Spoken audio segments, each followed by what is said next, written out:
Bonsoir à vous tous et merci d'être avec nous. Nous sommes dans le programme du soir sur New World Info. Ce lundi 15 juin 2020, dans le décryptage de l'actualité, nous allons parler de la Côte d'Ivoire où la menace djihadiste se précise. On en parle tout de suite avec Mamadou Diouf, notre éditorialiste. Bonsoir Mamadou Diouf.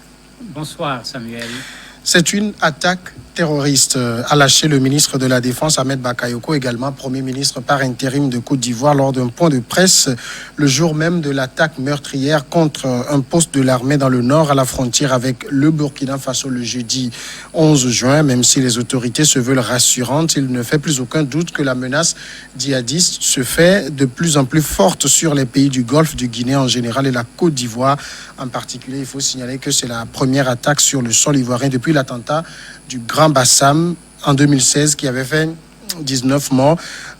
Mamadou Diouf, est-ce que de la part d'Ahmed Bakayoko, c'est vrai qu'il est ministre de la Défense, mais l'attentat n'a pas été revendiqué, il parle déjà d'actes terroristes, est-ce qu'il a les éléments pour apprécier? Il n'a certainement pas tous les éléments à sa disposition, mais une bonne partie des analystes considèrent que cet attentat qu'on a vu au niveau de la Komoué répond à l'opération qui portait le même nom, Komoué, organisée en relation avec le Burkina Faso, où il y a un ratissage qui a été fait dans la zone. Dans ce ratissage, ils avaient attrapé 40 parmi les terroristes qui étaient au niveau de la zone. Ils en avaient tué 8, mais certains disaient qu'il y avait des ratés et qu'à cause de ces ratés, une partie des terroristes avait pu fuir et rentrer dans le territoire ivoirien. Beaucoup d'analystes considèrent qu'en fait, cette attaque est une réponse à ce ratissage conjoint Burkina Faso-Côte d'Ivoire qui a été organisé sur cette zone qui, comme on le sait, depuis quelque temps, les terroristes essayaient de s'installer là-bas, en particulier les gens du GSIM, puisque on en parlait déjà au niveau des journaux, on sentait une implantation progressive de ces terroristes-là au niveau de cette partie frontalière entre le Burkina et la Côte d'Ivoire. Donc certainement, ce n'est pas par hasard qu'il n'a pas attendu la revendication, mais il faut rappeler que dans cette zone, assez souvent aussi, on a des attentats et on n'a pas de revendication. Est-ce que ça veut dire que, parce que vous évoquez ce ratissage qui a été mené conjointement entre l'armée ivoirienne et burkinabé, est-ce que ça veut dire que les autorités ivoiriennes attendaient des représailles? Attendre des représailles, ce n'est pas évident puisque l'objectif du ratissage, c'était plutôt d'anticiper. Puisque depuis quelque temps, tout le monde voit la pression qui existe sur les terroristes au Mali. Ce n'est pas seulement l'assassinat de Tourguel, mais depuis la rencontre à Pau, puisque les Maliens ont marché, les Nigériens ont marché, les Burkinabés ont marché, tout le monde commençait à dire la force Barkhane, l'amunissement, toutes ces forces ne servent à rien parce qu'on ne voyait pas de résultat. C'est comme si cela a poussé toutes ces forces également à devoir faire du résultat sur le terrain. Et pour faire ce résultat, ils ont augmenté la pression sur les groupes armés qui sont dans la zone. Et comme c'est des gens également qui réfléchissent, ils sont en train certainement de vouloir se trouver d'autres sanctuaires en se rendant compte qu'ils n'ont plus la liberté de mouvement dans ces zones avec la façon dont les militaires s'organisent aujourd'hui pour les faire quitter cette zone-là. Donc pratiquement depuis 2018, les gens avaient cette information qu'ils étaient en train de vouloir étendre leur zone d'influence au-delà des zones où il y a la guerre actuellement. Et quelqu'un comme Agali l'avait dit carrément en disant il faut que la lutte aille au-delà des zones où il y a actuellement le combat. Il l'avait dit en 2018 plutôt. Il l'avait dit en 2018 et tout le monde se rappelle de cette déclaration. Et à l'époque, les gens avaient dit attendez, quand on quitte le Sahel, c'est les pays côtiers. Et effectivement, après le Sahel, c'était la Côte d'Ivoire. Après la Côte d'Ivoire, c'était le Bénin. Actuellement, c'est le Sénégal et le Togo qui restent, puisque ça fait partie des deux pays également qui sont cités comme des zones où ces terroristes pourraient intervenir. En même temps, au niveau de l'armée ivoirienne, elle était dans une zone où les terroristes opéraient. Comment a-t-elle pu être surprise par cette attaque? En fait, quand on regarde le modus operandi, c'est la même chose qu'on a vu au Niger, c'est la même chose qu'on a vu au Mali. Parfois, on se pose même la question, est-ce que ces organisations terroristes ont un très bon système d'information? Parce que pour certaines attaques, c'est tellement osé que nécessairement, ils doivent avoir quelque part des gens qui leur donnent des informations avant de faire ce genre d'attaque. La deuxième chose, ils étaient plus nombreux que les soldats qu'ils ont attaqués, puisque c'était un cas de militaires et de gendarmes, un camp mixte. Ils ont attaqué à 3 heures du matin. Ce qui veut dire qu'ils ont fait exprès pour venir trouver les gens dans leur sommeil et surprendre ceux qui étaient là pour faire le guet. Et ça leur permet, au départ, d'être en position de supériorité en termes de feu, parce qu'on dit qu'ils étaient au moins une quarantaine, alors que c'était un espace où il y avait une trentaine de personnes, plus l'effet de la surprise, du sommeil. Il est clair que quand ils agissent de la sorte, ils prennent le devant dans ce genre d'affrontement. Mais la question que les gens se posent le plus, c'est l'information, puisque c'est une zone qui était déjà sous surveillance, aussi bien de la part du Burkina que de la part de la Côte d'Ivoire, au point même que les deux pays ont compris que ces gens passent par la Comoué pour aller d'un pays à un autre. Il fallait se mettre ensemble pour organiser ce ratissage qui a été fait. Beaucoup d'analystes considèrent que la faille, c'est que dans le ratissage, ça s'est bien passé du côté burkinabé, mais parce que ça s'est bien passé du côté burkinabé, ceux qui étaient dans cette zone se sont tout simplement repliés au niveau de la Côte d'Ivoire, et on suppose, parce qu'on n'en a pas encore les preuves, que ce sont eux qui sont à l'origine de cette attaque. Alors, on peut quand même considérer ici qu'on est en face de personnes très entraînées, qui connaissent très bien la zone, parce que attaquer, selon ce que dit un expert, Moumoudou Savadogo, chercheur sur les questions du djihadisme, attaquer un poste militaire requiert un bel entraînement. Ça veut dire qu'on est en train d'installer une base finalement dans cette partie de la Côte d'Ivoire. Mais c'est clair. Ils tentent d'installer une base depuis. Et on connaît même la personne que Agali avait envoyée là-bas. Il s'appelle Abdourahman. On l'appelle communément Rasmané. Sidibé. Ils ont voulu installer là-bas des cellules. Ce qu'ils appellent des cellules dormantes, puisque c'est comme ça qu'ils fonctionnent. Vous voyez un espace où il n'y a à peu près rien. Ils viennent, ils s'installent. Soit c'est des montagnes, soit c'est la forêt. Ici, c'est la forêt, puisqu'on est au niveau de la Comoué. Il y a le fleuve qui est là, qui arrose. En plus du fait que c'est une zone qui est particulièrement pluvieuse, aussi bien du côté du Burkina que du côté de la Côte d'Ivoire. Et comme c'est des gens qui agissent en cachette, c'est ce genre d'espace qu'ils cherchent pour pouvoir s'installer. C'est ce que Boko Haram a fait au niveau de la forêt de Sambisa, au niveau du Nigeria. Donc, d'un point de vue stratégique, les gens savaient que voilà une zone qui pouvait intéresser les terroristes. Et les gens ne s'y étaient pas trompés, puisque Agali a essayé, avec le GSIM, d'y installer Rasmané dont je parlais, et c'est lui qui est à la base de la cellule que l'on trouve là-bas aujourd'hui et que le Burkina et la Côte d'Ivoire essayent de combattre pour ne pas les laisser avoir déjà une implantation forte. Comme on dit, il vaut mieux essayer de tuer dans l'œuf que de laisser devenir un monstre et de voir comment on va se battre avec ce monstre-là. Mais c'est comme si ils avaient déjà réussi, aussi bien sur le plan local, à avoir des recrutements.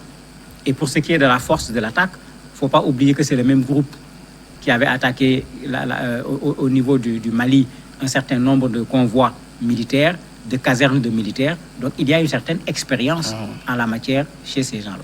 Le ministre de la Défense a eu cette phrase: la réponse sera à la mesure de cette attaque. La Côte d'Ivoire a les moyens de faire face. Il a raison, la Côte d'Ivoire sur le plan militaire a les moyens. Là où ça va poser problème, ils vont faire face à qui?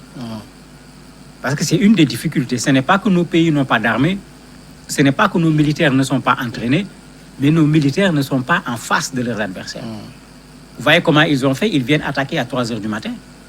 Après avoir attaqué, ils se fondent dans la forêt. Généralement, après ces attaques, quand on fait du ratissage, on peut en prendre 2, 3, 4, mais il a été rare qu'ils aient fait ce genre d'attaque et qu'on vienne prendre tout le monde ou qu'on puisse tuer tous les assaillants. La raison, c'est qu'ils regardent là où nos militaires ne sont pas. C'est pourquoi j'ai dit qu'ils doivent avoir du bon renseignement. Quand ils savent que les militaires sont en ratissage, ils sont en nombre, ils ont les armes qu'il faut, ils restent dans leur coin. Quand ils doivent aller ratisser dans un autre coin, le coin que vous allez laisser, il y aura moins d'armes, il y aura moins d'hommes, vous les voyez venir attaquer. C'est comme s'ils sont en train d'observer les déplacements des militaires pour savoir où sont les points où ils peuvent attaquer. Et le temps que le renfort vienne, ils ont le temps eux-mêmes de pouvoir se replier. Donc, c'est important de le dire. S'il fallait faire face à l'armée ivoirienne, effectivement, ces gens ne pèseront pas. Mais le drame, ils ne vont pas faire face puisque c'est comme ça qu'ils fonctionnent. Ils viennent attaquer, ils vont se dissoudre encore dans la nature pendant un temps. Vous n'entendez pas parler d'eux.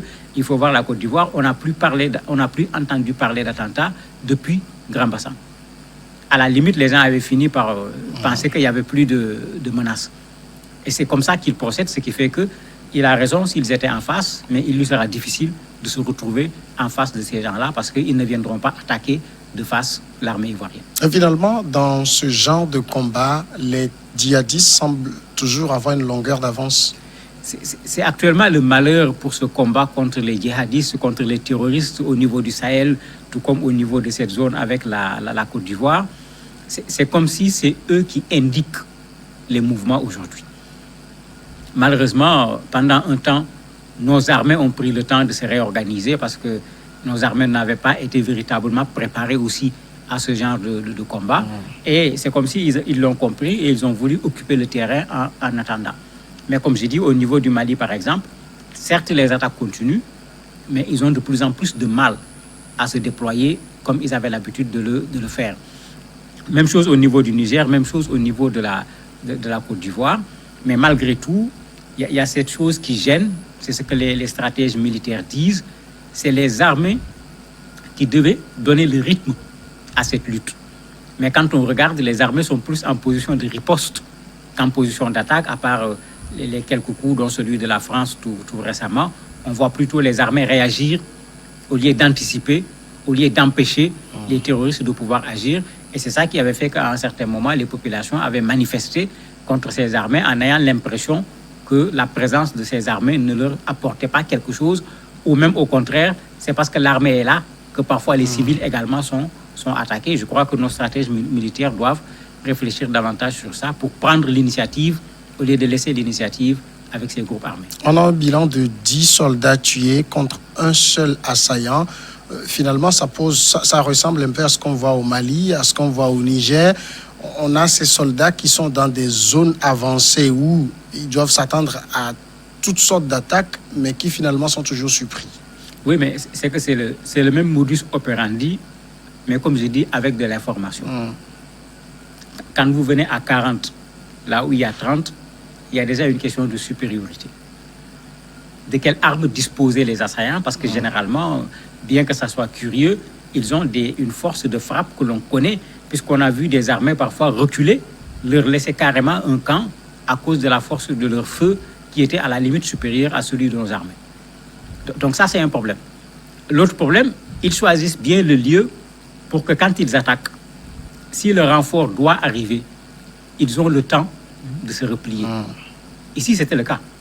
Si on a tué une personne, certainement, c'est dans la riposte de ceux qui étaient dans le camp. Parce que si le renfort était arrivé alors qu'ils étaient là, on ne devrait pas avoir un bilan aussi inégalitaire où on a l'impression que c'est eux qui ont tué une dizaine de personnes, blessé d'ailleurs 6 personnes parmi les militaires, et c'est un parmi eux qui a été tué. Mais c'est comme je disais tout à l'heure, c'est l'effet de surprise. C'est une aussi de leurs stratégies d'aller attaquer les postes avancés, où ils savent que vous avez quelques militaires qui sont là. On a vu le Mali changer carrément de stratégie en ramenant les militaires qu'ils avaient mis dans les postes stratégiques pour les regrouper dans des camps, parce qu'il était difficile de pouvoir couvrir tous ces postes et de pouvoir assurer comment on appelle ça encore, la relève pour ces postes-là correctement et de pouvoir réagir à temps, souvent à cause de la distance, parce que généralement, en termes d'hélicoptères, en termes d'avions, nos armées ne sont pas suffisamment pourvues. Et pour une opération rapide, il faut nécessairement ces moyens aériens. Au Mali, comme au Niger, ça a commencé de façon aussi timide et on connaît le résultat aujourd'hui. Il faut craindre quelque chose de pareil pour la Côte d'Ivoire? Il faut le craindre pas seulement pour la Côte d'Ivoire, mais pour le Bénin, pour le Sénégal, pour le Togo. Il faut bien qu'on se rappelle ce que l'ancien président du Burundi, Pierre Buyoya, avait dit avant la première attaque de Grand Bassam. Il avait dit aujourd'hui, la question qui se pose, ce n'est plus de savoir si les pays côtiers vont être attaqués. La question qui se pose, c'est de savoir quand est-ce que ces pays vont être attaqués. Et l'argument qu'il donnait, c'est que quand on regarde tous ces pays qui ne sont pas encore attaqués, le Sénégal, le Togo, nous avons tous des soldats au Mali. Alors que généralement, quand ils attaquent, quand ils revendiquent les attaques, un des reproches qu'ils font au pays, c'est d'avoir envoyé des soldats dans la zone pour les combattre. C'est le cas de la Côte d'Ivoire, c'est le cas du Burkina Faso. Donc en fait, moi je crois que ce que le président Buyoya avait dit est encore là sur le tapis. Il faut que nos pays se préparent et on les voit déjà le faire. On a vu plusieurs fois des simulations au niveau des aéroports, au niveau des hôtels, puisque tous ces pays savent que d'un moment à l'autre, ils peuvent également être l'objet d'une attaque plutôt, pas seulement la Côte d'Ivoire. Mamadou Diouf, merci d'avoir répondu à nos questions. C'est moi qui vous remercie. Voilà qui nous mène tout de suite à la pause et on revient juste après avec l'invité de ce soir.